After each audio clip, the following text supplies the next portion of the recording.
नमस्कार विद्यार्थी मित्रों, विमला विद्यालय S T Zaveri arts college Gadh BSM3 subject Sanskrit CE 304 काव्य प्रकाश जेमा पहलो उल्लास और 10मो उल्लास अभ्यासक्रम में है। हवे काव्य प्रकाश में आपणे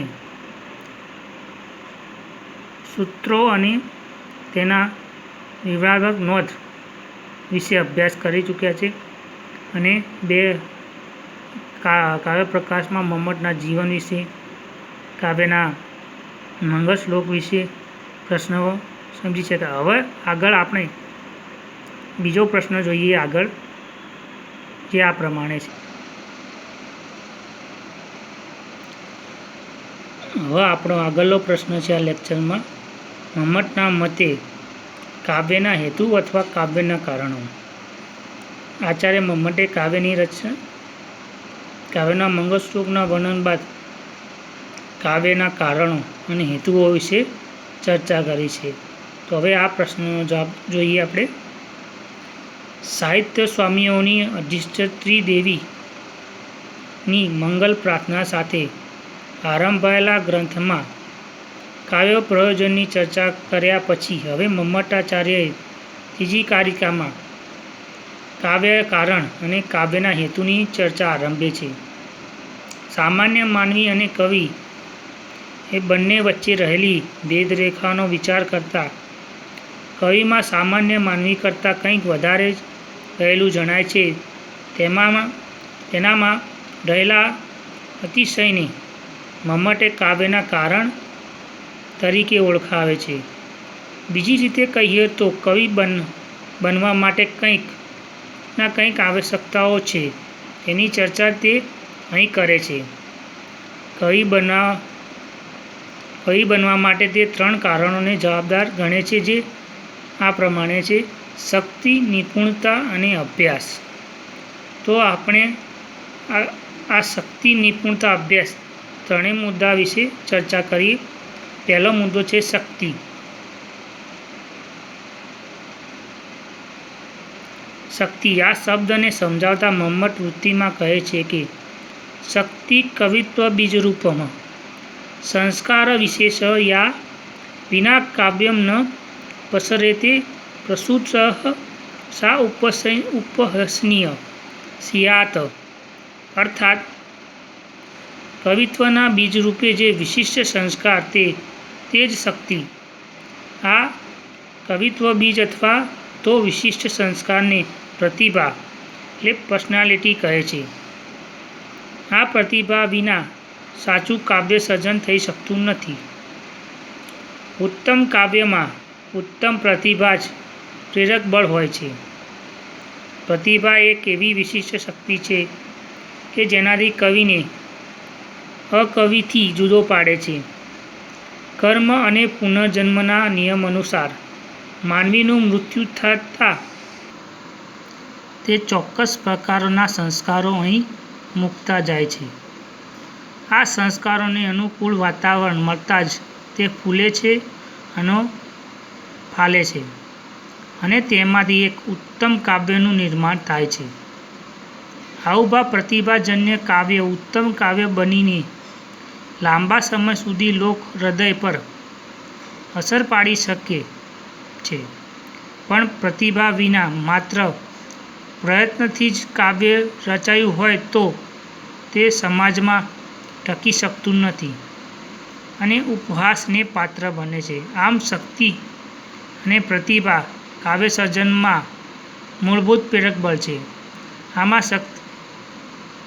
आ मुद्दामां शक्ति अने प्रतिभा काव्य सर्जन माटे खूब जरूरी है। तेना संदर्भमां आ मुद्दानो बहु प्रथम मुद्दो शक्ति विषे चर्चा करवामां आवी छे। हवे बीजो मुद्दो छे निपुणता। निपुणता विषे आपणे जोईए। आने समझावता मम्मट जणावे छे कि लोकशास्त्र काव्यान्वेषणात् अर्थात लोकशास्त्र अने काव्य वगैरेना निरीक्षणथी उद्भवेली निपुणता। काव्यनी सृष्टि अनेक रंगी छे। काव्य सृष्टि अनेक रंगी छे। कोई एक उत्तम काव्य में શબ્દ, અર્થ, અલંકાર, છંદ, વ્યાકરણ વગેરે તો હોય જ છે, પણ આ ઉપરાંત લોકદર્શન, જીવન દર્શન, પ્રાચીન અર્વાચીન શાસ્ત્રોનો યથાયોગ્ય નિરૂપણ થયેલું પણ હોય છે. પ્રાચીન કાળમાં રચાયેલી ઉત્તમ કૃતિઓમાં માર્ગદર્શન પણ અત્યંત અનિવાર્ય છે. માટે પ્રતિભાસંપન્ન કવિએ પોતાના કાવ્યને સર્વાંગ સંપૂર્ણ અને ચિરકાલીન બનાવવા માટે સમાજના વિવિધ રિવાજો, પ્રણાલિકાઓ, યુદ્ધ સામગ્રી, ઇતિહાસ, નૃત્ય, ગીત, સંગીત જેવા કલા પ્રવૃત્તિઓ, સાહિત્યો વગેરેનો પણ સમાવેશ કાવ્યમાં કરવો જોઈએ. આ વિવિધ શાસ્ત્રોના નિરૂપણ માટે કવિએ તેને આત્મસાત કરવો જોઈએ, તેમાં નિપુણતા કેળવવી જોઈએ. કવિની દૃષ્ટિએ પ્રતિભાથી કાંતદર્શી બને છે, તો આવા વિવિધ શાસ્ત્રોના જ્ઞાનથી વિશાળ પણ બને છે. પ્રેરણા કુદરતી છે અને પુરુષાર્થ આત્મજન્ય છે. આથી આ પુરુષાર્થને કેળવીને પોતાના પ્રતિભાને હેતુલક્ષી બનાવવી જોઈએ, જે કાવ્યના સર્જનમાં ઉપકારી છે. આ નિપુણતામાં કવિએ લોકશાસ્ત્ર અને કાવ્ય વગેરેના નિરીક્ષણમાં ઉદ્ભવેલી નિપુણતામાં, જેમાં અનેક રીતિરિવાજો, શાસ્ત્રો, પ્રાચીન કાળમાં પ્રતિભા અને બધું હોવું જરૂરી છે, તો જ કાવ્યનું સર્જન થઈ શકે. તે નિપુણતા કાવ્યમાં અનિવાર્ય છે. હવે આપણે જોઈએ મુદ્દા નંબર 3, અભ્યાસ. અભ્યાસ કાવ્યસ્ય શિક્ષા અભ્યાસ અર્થાત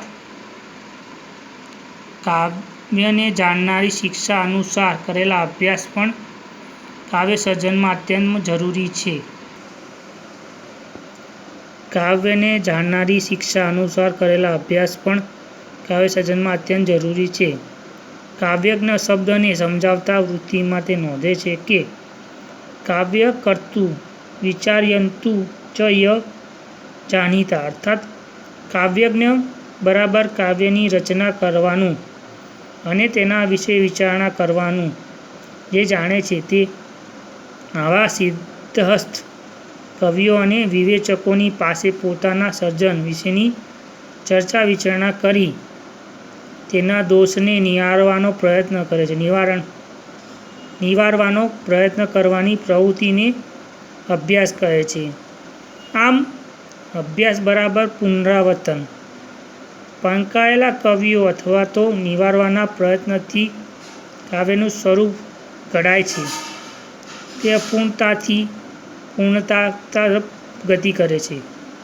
આમ નિપુણતા અને અભ્યાસ દ્વારા પ્રતિભા વિશુદ્ધ તથા ગહન બને છે. આમ પ્રતિભા, નિપુણતા અને અભ્યાસ એ કાવ્યના કારણો છે. પણ આ ત્રણેય એવી રીતે સમરસ થયેલા હોય છે કે કાવ્ય સર્જનમાં કોઈ વધારે જવાબદારીઓ નથી કે કોઈ ન્યૂન નથી, અથવા તો ત્રણેય ભિન્ન ભિન્ન કારણો નથી, પણ એક જ છે. આ એકત્વને બતાવવા માટે જ ત્રણ કારણો બતાવેલા હોવા છતાં હેતવઃ પ્રયોગ ન કરતા હેતુઃ શબ્દ મૂકેલો છે. મમ્મટ સિવાય અન્ય આચાર્યોએ પણ પોતપોતાની રીતે આ કારણોની ચર્ચા કરેલી છે. આમ આ ત્રણેય કારણો કાવ્યના સર્જનમાં અત્યંત મહત્વનો ભાગ ભજવે છે એ વાત નિવાદ્ય છે. આમ અહીં 3 કાવ્યના પ્રકારો વિશે ચર્ચા કર્યા પછી શક્તિ, અભ્યાસ અને નિપુણતા, તેના દ્વારા કાવ્યનું સર્જન અનેક કવિઓએ તેના વિશે ચર્ચા કરેલી છે આ પ્રશ્નમાં, અને આ પ્રશ્ન વિશે અનેક કવિઓનું વર્ણન જોવા મળે છે. અહીં આ પ્રશ્ન પૂર્ણ થાય છે. અસ્તુ.